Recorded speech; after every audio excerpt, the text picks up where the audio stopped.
Yo, what's going on, guys? Jared here again, coming back at you with a Runick Chimera deck profile that I got first place at my locals 2 days ago, and I just haven't had time to upload a video. But yeah, so this is the deck that I played.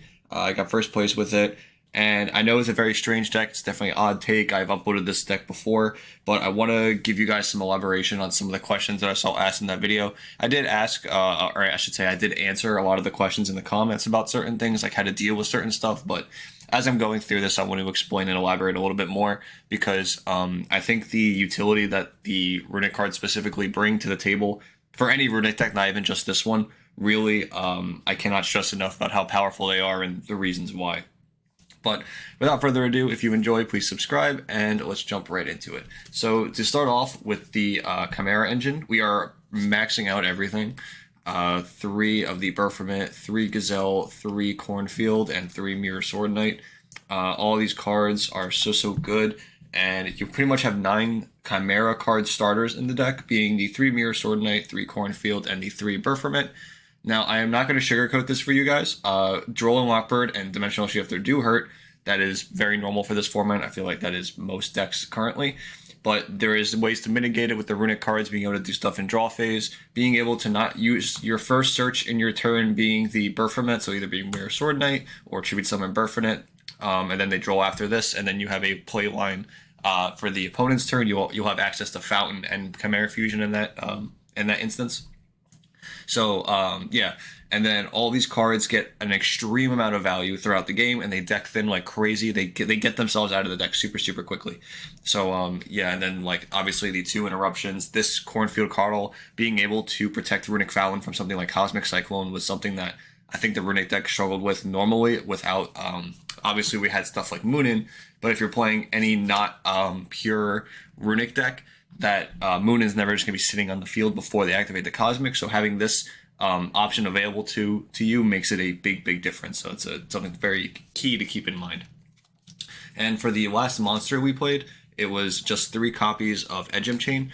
The little polymerization package is very nice with this, especially Chain specifically.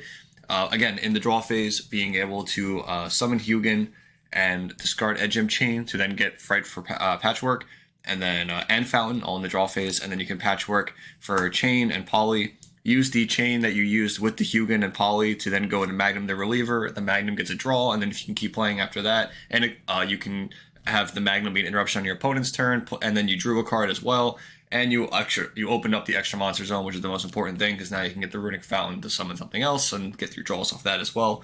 So just something to keep in mind while playing. These cards are really strong, and you get a lot of value off of it. Next up for the spell cards, for the rest of the Chimeras, we play the 3 Chimera Fusion. This card could probably be a 2, to be honest, but I like playing 3 because if you can chain, or not chain block, but you can play around things like Ashen and Perm on the Berferment if you open up one of these with the Gazelle, so it's just like a nice little thing. And there's some other scenarios you can do where if you have Hugin on the field and Berferment, you can also use Chimera Fusion to dodge it to go into something like Draco Stapelia because he isn't dark, so you can dodge a lot of stuff with it in that regard as well.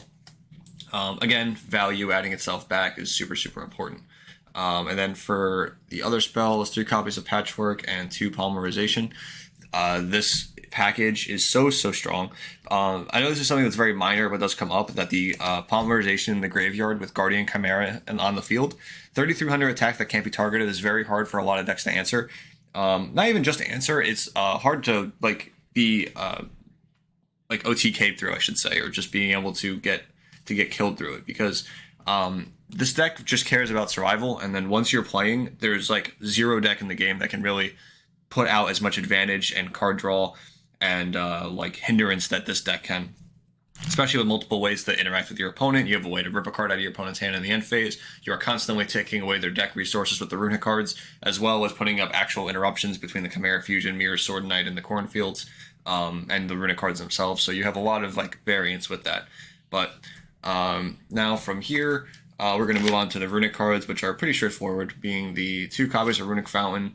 It's a very heavy Runick engine. I can't stress that enough, because we need to like get these engines going as fast as you can, so we are like maxing out on pretty much all of them. The ones that are all at least good in my opinion. So we have 3 copies of Freezing, 3 copies of Flashing, 3 copies of Destruction, Tips, Slumber, and Dispelling.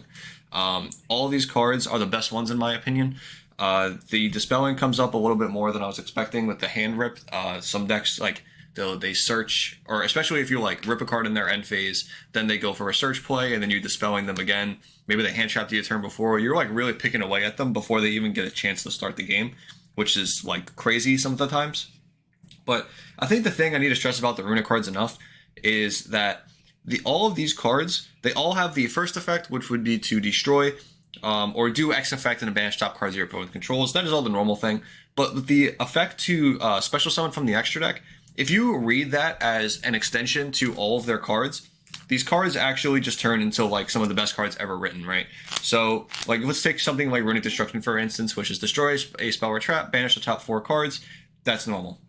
Now, what if it was a quick play spell that also said it was destroy a spell or trap, banish the top 4 cards of your deck, and then if something, or it can be if something else was destroyed on your side of the field, you can protect it instead.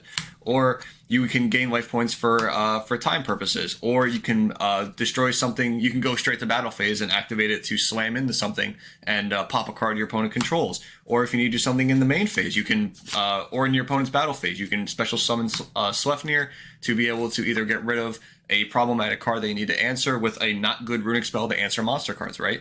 There's a lot of different variations of like how these cards work. Frankie doesn't come up too much, but it's just something that's it's a nice option to have. But yeah, those are like reading the Runick cards in that regard. All of a sudden, a card that would simply say destroy a spell or trap also becomes all of these cards' effects on top of them being a level 5, level 9, 4, 3, 2 non-tuners, lights and darks. You have a lot of variation with that. I can't stress that enough, and I think it's really is the reason why I think that these are some of the best cards ever printed, because they have so much variation and leeway with what you can do. I know in other Runick variations, Runick Slumber would be the one that doesn't really, it was the weakest one in the previous formats because it didn't break boards, it didn't really it was the weakest one.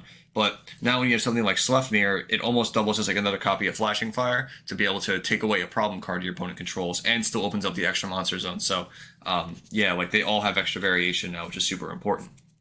Also in that regard, Runick Flashing Fire is probably one of the most important cards in this deck, going second. So one of the previous videos I was talking about was somebody asked me, how do you deal with Pearly going second? Because this deck has no out to Noir, which you're right. If your opponent makes a Noir with a certain amount of materials, this deck is like, it's almost impossible to out it. You're not going to try to out the Noir. You're going to try to deck out your opponent, and if that fails, then obviously you could just lose. But the purpose of this is that if most of the time your opponent in Pearly, since Delicious Memory has went to 1, they cannot make a Noir on their first turn. So if you've been keeping up with how Pearly's been operating, it is that Pearly has been going for the Baby Noir and getting the trap card and using Sleepy Memories to draw and then go use the trap card to then go into Big Noir, and then that's how they summon their Noir. Obviously it goes away at the end phase, but by that point they're so ahead anyway, it doesn't matter. Luckily, with how this deck can functionally operate, if you know that they have the trap card and the Baby Noir and what they're going for, it's very telegraphed. It's also very susceptible to a lot of things, such as Runick Flashing Fire. So the reason I'm saying this is because in the draw phase, they're not going to do it in their standby in the draw phase because they want to get their draws off Sleeping Memory. So what you're going to do is activate, if you can draw either Runick Tip or Runick Flashing Fire. And in the draw phase, if you have Tip, you're going to use the Tip to be able to search Flashing Fire. I have yet to have an opponent just chain the trap card to the Runick Tip. Has not happened yet, but it's something that if it does pick up, it could happen, just keep it in mind. But every time this is resolved, and I've always gotten Flashing Fire, in the standby phase, they use their Noir to draw maybe 2 cards off Sleepy. That seems to be the average. And after that, it doesn't really matter, because now we have Flashing Fire that is contesting the trap card. And the Pearly deck, because of this, you are sacrificing 1 card in your hand, and they are ending with no interruptions. They have 0 interruptions now because of how the Pearly deck functions. Others, besides, I'm not including like non-engine stuff, like maybe things like Book of Moon and Permanent stuff like that. But the actual Pearly engines ended up with no interactions because your 1 Flashing Fire is going to trade with the trap card. The only way that this doesn't work is if they have also a set Happy Memory, which 99.9% of the time is never going to happen. Again, has never happened to me, so yeah, and I've played a lot of Yu-Gi-Oh! Yeah, so if they go in the standby phase, activate the trap card, you chain the Flashing Fire, you destroy the Noir, they get back. Also, you can target it because Noir wasn't summoned this turn, so even if they have the field spell, you can still do it. They're going to get back a lot of card advantage, right? They're going to get back all their Pearly spells. They got 2 draws most likely off of that, so they probably just added back maybe 4 or 5 cards to their hand, give or take between the draws and the add back. But we don't really care because our deck is going to do a cajillion things anyway. If everything goes, goes right with all of our, if we get both of our engines going, we are going to have so much card advantage and so many things that all we have to do is not die. That's all we have to do. So, and that is pretty straightforward and easy once you get to a certain point. So yeah, that is, for me at least, that is the purpose of going second. And for another question that I was asked was about Eradicator Epidemic Virus. How do you deal with Eradicator with Labyrinth? Well, luckily, I think a lot of people should know this by now. When Labyrinth plays, there's a lot of small interactions that you should be aware of. One of the main ones is that the only way that the Labyrinth deck searches a normal trap card is, and you can use it on your turn, I should say, is through the Lady Labyrinth, the level 8 Labyrinth monster Dark. And she, when a trap card is activated, if it was the last thing on the chain, only then she can activate to set a normal trap card from your deck. We play a lot of quick play spells in our deck.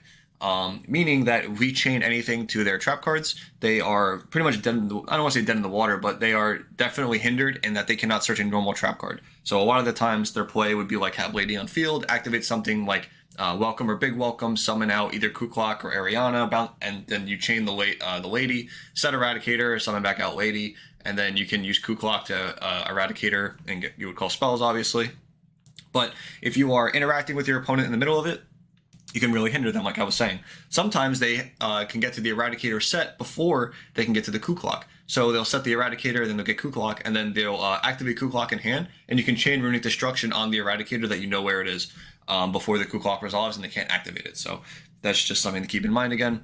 The same thing applies with Runick Tip, because you can go Tip for Destruction, because the way that the Labyrinth deck functions, they will not, unless they just raw open the Eradicator, which is also a possibility. But if they have to be able to use their resources to get to it, you can. They won't be able to get it through one chain. And when I say that, I'm saying you can get the Runick Tip and to be able to get to Destruction before they are able to set up the Eradicator line. I know this is a lot of talking, but it's a lot of ways that I think the Runick cards are you need to understand how they work and why they are so good in my eyes. Yeah. So that's it for the Eradicator Labyrinth talk, and yeah, there's other small instances. I feel like I could talk about these small interactions for actual hours. I'm not even joking, but those are the major ones. With Unchained, Slumber's really good. That's all I'm going to say about that. With Kashtira, Runick Freezing Curses is really good. That's all I'm going to say about that. Yeah, I'll leave it at that. I'm going to move on to the extra deck now, because this video is already going to be very, very long with my Runick explanations, because I cannot put these cards down, I swear. So as I showed, we play the one Freki, the one Sleipnir. I do play 2 copies of Jerry, 1 Moonin, and 2 Hugin. Again, these are all extensions of the Runick spell cards. You give them you are able to read them as give them extra effects and extra bodies, which definitely matters. Sleipnir has been the more that I'm playing with Sleipnir in my deck, the more I never want to cut this card. It has come up multiple times where people don't respect this card, and it's not a staple in Runick decks yet, where people will go battle phase and they want you to they want to bait out something, but then you go Sleipnir, banish it, and then they lose a body till the end phase. That has come up multiple times where they are just forgetting this card exists, and you're taking away a body till the end phase, and they lose their battle phase. So it's better than Jerry in that regard if they're just trying to pick away a resource piece.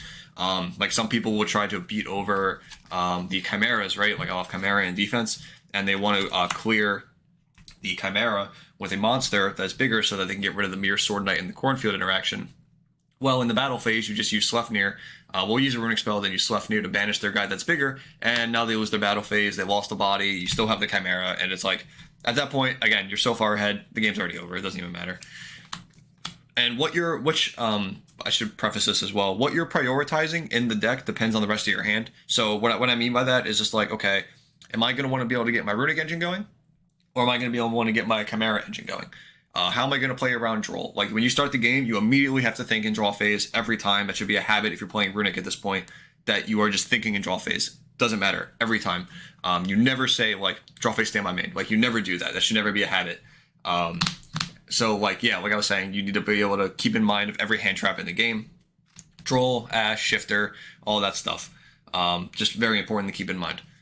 Moving forward, 2 copies of Guardian Chimera. To be honest, this could be a 3 of. If you want to find room for it, It's very good. I know this deck is not cheap anymore. These 5 cards have gone up a lot from my previous posting. But I just want to preface of there is a reason why they went up. When I posted that first video, these cards were extremely cheap. Everything has gone up now. It's very obvious why. They are so like, these cards are so strong. So it completely makes sense. Mirror Sword Knight. Like I said, you have 9 1-card starters for the Chimera engine, and if you see the Runick engine as a draw engine to draw into it, again, this is all, of course, uninterrupted, as I'm saying, but you have the possibility to draw into everything. So it's very strong. Chimera in this deck is, the value this card brings is insane. Like I said, you play the poly package, so going second, really good at clearing boards. This is another card that going second, you can just beat your opponent with it because it's just that strong. On the secondary note, using this card as an interruption and then also to draw into Runick cards is probably one of the most disgusting things I can say about this deck. You can either draw 2, pop 1, draw 2, whichever, vice versa. You can do either, and it is insane the amount of value that this card brings, especially when in Reconcile with Chimera ripping in the end phase. You're like withering down your opponent before I feel like they even get a chance to really play the game. Some decks are a little more annoying, of course. Things like Unchained are very hard to, beat them with Destruction. You have to use the Destruction very carefully. Things that don't get a lot of value when you destroy them. So just something to keep in mind. Yeah, I think that's it for Chimera. Oh, the graveyard effect of this card. Very important. This graveyard effect is insane because, again, it's more battle phase tricks that you don't lose in the battle phase. Things like if they out this and then they are trying to like OTK you, you can go in the battle phase, use the Chimera, and then you're able to summon something like the Mirror Sword Knight in defense mode. And Mirror Sword Knight is an illusion monster that can't be destroyed by battle. So again, it's another way you can kind of like waste their battle phase if they're trying to kill you very quickly, and they don't respect the Chimera with the Mirror Sword Knight in graveyard. So just another small thing to keep in mind. And then again, that prolongs the game. If the game is prolonged, your Chimera cards are going to do more, your Runick cards are going to do more, and you are going to definitely outwither them. So moving on to 2 generic fusion monsters, which is Magnum the Reliever and Predaplant Dracostapelia. Both of these cards come up like so much. Magnum a little bit more because it has a draw effect, but Stapelia has also been really good. This card versus Kashtira is like, it's like no other, I swear. It's so good. But yeah, like Kashtira Sprite, like there's just some decks that cannot deal with this card in an effective manner. I know Book of Moon's really popular, so it can be Book of Moon, of course. But again, with Book of Moon being so popular, it really makes Cornfield stand out as a standalone in this deck of how strong it is. It's so strong. But Magnum being a draw card and a pop and recycle comes up so much too. I've been able to put back Polymerization to the bottom of my deck to get the extra activations of Fright for Patchwork and keep the game going, or my engine going, I should say, and just keep fusing from there. It's so strong. And the pop is also something that's super relevant as an interruption. Just more disruption, more removal, where you don't need you don't have a battle phase, but you don't need a battle phase because you have things like Guardian Chimera, Magnum the Reliever, Stapelia. You can all do this in main phase. And the last card of destruction that you can do is Sky Striker Azalea. This is only in here as just like a free removal card. I know the only thing that actually locks you in the fusions is Burfament. So obviously there's a 14-card extract, but sometimes you can make this before you make this, and get some removal, or in a simplified game state you can also do it. Another small thing, if I remember correctly, is you can use the Sleipnir effect to in your opponent's draw phase, because a lot of people don't know Sleipnir also triggers off your opponent's draw phase to get a token, and sometimes you have like floating tokens. You can use those tokens for Guardian Chimera as well, or you can use it to link off into Azalea or go into some other fusion plays. But regardless, yeah, you can use Sleipnir and get the extra body and maybe link into an Azalea. Something else that you can do that is also really random, and it will probably never come up, but I think it's hilarious that isn't even an option. If you have Sleipnir and you use the effect in the opponent's draw phase to get a token, so you have Sleipnir plus a token, you're actually able to use Chimera Fusion, because Sleipnir is a beast, to fuse with the Sleipnir itself and the Runick token, and go into any of the other Runick monsters in any situation, which I find actually hilarious because all of the Runick monsters require 2 Runick cards. So it's the easiest way to get to 2 Runick monsters, and you actually play a fusion spell that can supplement it. So just a little funny interaction that comes up once every 100 games probably, but something that you should know, I guess. Yeah, so that's going to do it for the extra deck. Again, I can't stress how much this deck operates and functions in playing. It feels like your opponent just cannot have enough interruptions. That's why those wide hits like Droll and Lockbirds, those dimensional shifters, stuff like that really affect this deck so heavily, because it's the only way to stop like a mass amount of cards that you're going to be trying to be playing in one turn to set up your board. Yeah, and lastly for the side deck, I'm going to go through this really quickly. So actually, no, I want to go through the side deck patterns as well, because I think this is a very hard deck to realize how to decide. So we play 3 copies of Ash, 3 Droll, 3 Contact C. So I play the 9 hand traps, and then it was 3 Cosmic Cyclone and 3 Eradicator. So this was for the tournament. Online, I have this as Effect Veiler and this as Dimension Shifter, and I like that a lot better. And the reason I like it better is Veiler, you draw it off the Runick cards or Guardian Chimera on your opponent's turn. You can still, it's still usable, unlike Infinite Impermanence. Eradicator for this deck, setting up a Dark Monster that is like big enough to tribute off for Eradicator. It is literally Guardian Chimera and Stapelia. And Stapelia is the only one that you can really make that's like on your turn with the Frightful Engine to set this up properly. But like, I don't want to do that, I guess. Like, I feel like if I'm going first, I want to be making Magnum the reliever most of the time, and then having the reliever sit there and do more. So this card being Dimensional Barrier, I think would be a lot better. Like I said, that's what I have online. It's been performing really well. So I would play Dimensional Barrier and Effect Veiler for these slots. Yeah, Cosmic Cyclone for Labyrinth, and then Hand Traps for going second, of course. But talking about like side deck patterns real quick, because I think that's something that's really important. So if you are going first and going into the next game, we'll say you're putting in Dimensional Barriers or Eradicators, whichever one you want it to be. The cards that I always jump into siding out is a number of Runick Dispellings, a number of Gazelles, because this is the not 1 card starter that we don't need, so it's not like the most important thing. Chimera Fusion is also a card that can come out, because again, this is not a starter, but it is also your long game. And lastly, 1 Fright for Patchwork, because Patchwork is something that you can brick on, but you keep the 3 chain in because you can pitch it off Hugin, and then you get the search in the draw phase, and there is no way your opponent can interact with that unless it is Dimension Shifter. Nobody's ashing this. I will guarantee you no one's ashing this card. They're either ashing the Hugin. If they're not ashing Hugin, they're ashing Mirror Sword Knight or Berferment. There's no other interaction point. So for like a 3-card side deck going first pattern, it will be a number of these if you're putting in 3 cards, right? So for stuff like Labyrinth, maybe, for Labyrinth, you would still put Eradicator in because you would call trap cards, but, Cosmic Cyclone going in for going second for Labyrinth and stuff like that. And then if you are going second now, this is where the side deck can get a little bit different, because now you're actually able to take out an entire package. So you open up a lot of room, because the deck still functions without these cards completely. The deck, these are more of a bonus feature for going second. Again, this is completely matchup dependent as well, because these cards are really good against certain matchups, like some stuff like Labyrinth, like I was saying. Like Guardian Chimera puts a lot of pressure, especially with the polymerization being in the graveyard, adds a lot of value, so you probably don't need to take all this out.